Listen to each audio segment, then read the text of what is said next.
What's up YouTube, this is JB Panther back on the video, and today's video is actually going to be another anime discussion type video. I want to talk to you guys about this because it's been on my mind for a while because I kind of want to talk to you guys about this. So again, this is an older anime, you probably already know about it. So this is an Inuyasha discussion type video, and this is just my personal opinion, this is what it is. The video is pretty much about, and if you guys ever watched the series, you kind of know what I'm talking about. If you guys don't, you guys can check it out and stuff like that. But in my personal opinion, this is what we're going to get into right now. So this is the topic of the video is pretty much, was the Band of Seven the best? Were they the best villains in the Inuyasha series? And I know in Inuyasha, like, I just watched the anime, I didn't really read the manga. So again, if you guys read the manga, you guys could tell me, like, who was canon, what was not canon, stuff like that. But I know the Band of Seven's canon, I know Naraku and all that. And I know the final act is, like, straight, pure canon and stuff like that. Because the original Inuyasha had a lot of filler and stuff like that. So let me know in the comment section.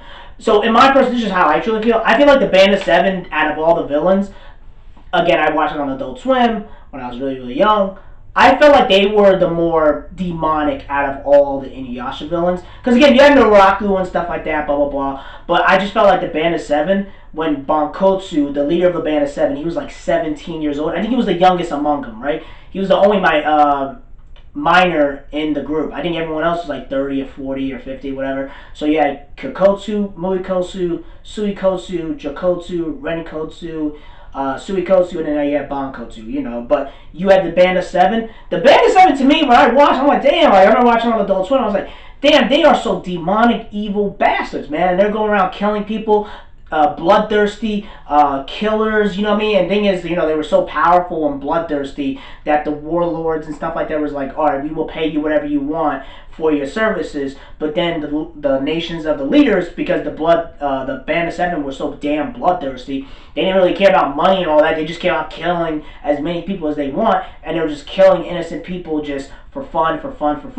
And then the leaders of the nations, whatever, they executed them by shooting arrows, and then they got brought back by Naraku. But even when they got brought back, they never came together fully as the Band of Seven. It was only like, because Kuikosu died, Makotsu died, and it was only like Jokotsu, Renikotsu, I think it was Suikotsu, Jokotsu, and Bankotsu. You know what I mean? Like, it was only 5 of them. So you had to deal, so pretty much the new, the remaining Band of Seven, they had to deal with, because when they were alive, it was a lot different, but when they were resurrected with the Shikon Jewel Shard, they had to deal with Shishomaru, they had to deal with Koga, they had to deal with Inuyasha and Kagome and Sango and all of them. So you have to deal with 3 different groups of enemies, and you don't even have your full squad. You only have like 5 members of your squad. And then of course Bankotsu took the remaining, shards that they had and put them inside his body.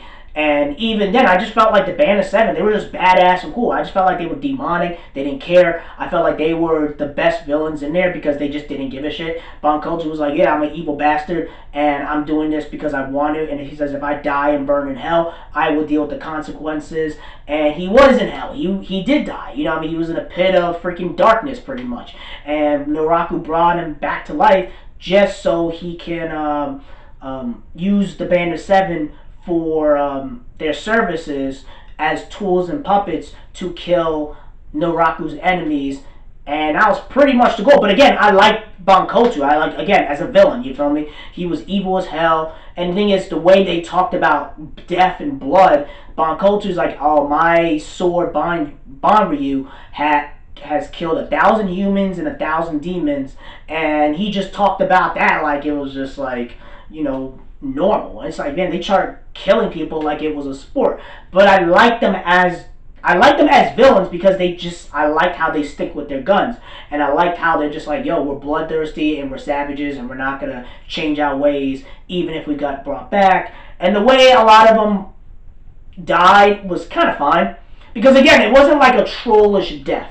Like, this is when anime and manga was like in the early 2000s and all that. I know I have a lot of younger anime fans. This is when anime and manga, this is when they really took their time and really wanted to tell a story. Like, I liked how the Band of Seven went out. You know what I mean? I liked how all of them all the 6 of them died. They took the remaining jewel shards and gave it to Bankotu. So it's like he has them as a symbol, as a momentum, showing like every single band of 7 gives me strength to fight. And pretty much he has the remaining of the 6 remaining band of 7 members inside his body, so he feels like he's a lot more powerful and stronger. It's like a symbolism type thing. And I liked how Bankotu was like, yo, even though, they died and all that, whatever, I still respect my family. And of course, he treated them like they were family. And of course, Renkotsu, he tried to betray Bankotu, which would make sense because he's like, man, I don't need to freaking listen to you. I'm tired of being your lapdog and stuff like that. So he took whatever shards he has and tried to put them in his body so he could fight Bankotu. And of course, Bankotu defeated Renkotsu, took his shard and put it inside his body. And then at the end, of course, it was Inuyasha versus Bankotu. And I like that fight. Even to this day, I still like that fight. It was only like in an anime, right? I don't know about the manga because you guys can let me know in the manga. But in the anime, it was like 3 or 4 episodes. And then even the way Bankotsu died, I liked how he died. Like, I was like, as villains, I liked how they went out. I wasn't like pissed off or mad. I was like, oh, okay, that's fine how they went out. And he just died with his pride, and they just went from there. And then, of course, Naraku at the end comes out, takes the remaining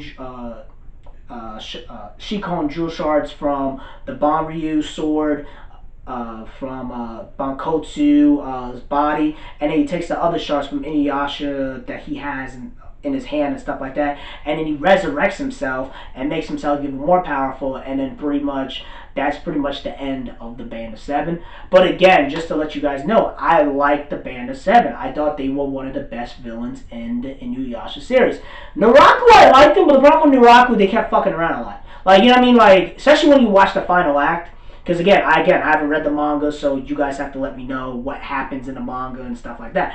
But I'm just trying to say, in the anime, when I watched the original anime, because again, I didn't know about, when I watched it on Adult Swim or whatever, I didn't know about the final act and all this. I didn't know if they were going on with the manga and stuff like that. So I found out about the final act at like, I found out like 2010 or, like, I watched it like 2011 and 2012, but I watched the English sub version. But then later on, I watched the English dub version. I eventually found a way to watch it. But I like the dub for what it was, and also you could tell when they watched the English dub when it comes to Inuyasha Final Act. The actors were a lot. You could tell like they haven't done the voice acting in a long time. You could tell their tones changed compared to how I watched it in like the early 2000s. You know what I mean? 2013 is gonna be way different than 2002. You feel me? Or 2003. It's a huge freaking difference. But overall, the Band of 7, I liked them as villains. I thought they were the best. I'm trying to think who else were the other villains besides Naraku. I mean, you had his crew. You had like the chick. Then you had Magotsu, whatever. You had like his other like, I guess his other clones or his essence or his other children, whatever, and like his subordinates. But that was pretty much it, whatever. But that was pretty much it. Like, Naraku's really the main big bad guy, and a lot of people do say that Naraku feels a lot like Aizen, how they kind of screw around a lot. And there was a lot of similarities between Naraku and Aizen and stuff like that. But overall, the Band of 7, they were one of the best villains.